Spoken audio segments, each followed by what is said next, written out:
કોલ્ડપ્લેના singer Chris Martin Ahmedabad ફર્યા અને અડધી રાત્રે તેઓ અમદાવાદ ફર્યા। અમદાવાદની ગલીઓમાં મોપેડ પર સવારી કરી અમદાવાદના વિવિધ વિસ્તારોની મુલાકાત લીધી છે। તો આજથી 2 દિવસ નરેન્દ્ર મોદી સ્ટેડિયમમાં કોલ્ડપ્લે કોન્સર્ટ યોજાવાનો છે।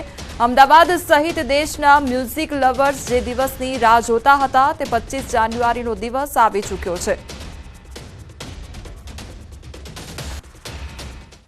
इंडिया टूर पर आवेला कोल्डप्लेना 4 जे स्टार है ते अत्यारे हाल अमदावादनी विजिट पर है। 25 जान्युआरी और 26 जान्युआरी 2 दिवस अलग अलग तेओ वर्ल्ड टूर करी रहे अने अमदावाद पहुंचा है। परंतु मानवामां आव्युं छे के ज्यारे पण तेओ अमदावाद सहित अनेक जग्याए ज्यां टूर करी है त्यारे तेओ सामान्य पब्लिकनी जेम निकळता होय छे अने अनेक गलीओ जे आसपासनो विस्तार छे तेम वॉक करवा पण निकळता होय छे। अनायासे एक व्यक्ति जे श्यामल विस्तारमां रहे छे तेमनी साथे वातचीत करीशुं कारण के तेओ पण अहींथी पसार थता हता अने ते दरमियान तेमने 2 व्हीलर पर राइड करावी अने क्रिस मार्टिन जो लेखक अने सिंगर पण छे तेमनी साथे चर्चा विचारणा करी, तेमनी साथे वातचीत करी। केवो रह्यो तेमनो एक्सपीरियंस तेमनी साथे सीधी बात करीशुं। सौप्रथम आपनुं नाम परिचय जणावशो। मारुं नाम मलय अडालजा छे।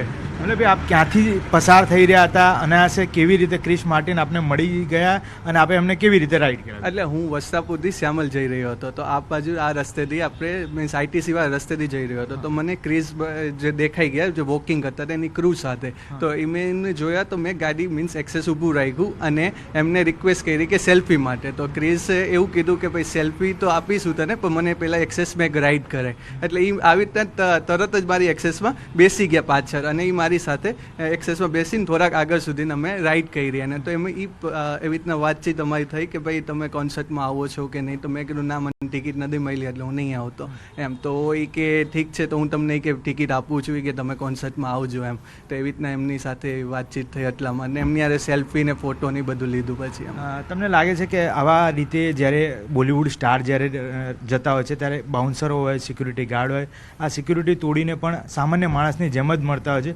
કેવો एक्सपीरियंस रह्यो અને ખાસ કરી આપની જન્મદિવસ પણ છે આવતીકાલે તો તેને લઈ શું ગિફ્ટ મળી? એટલે જો આપણે આમ જોઈએ તો હાઉ ડાઉન ટુ અર્થ માણસ હતો કારણ કે આટલો મોટો સ્ટાર છે કોલ્ડપ્લે તો મને તો એમ જોઈને બાઉન્સર જ ના પાડી દેશે કે ભાઈ અમે સેલ્ફી ના આપી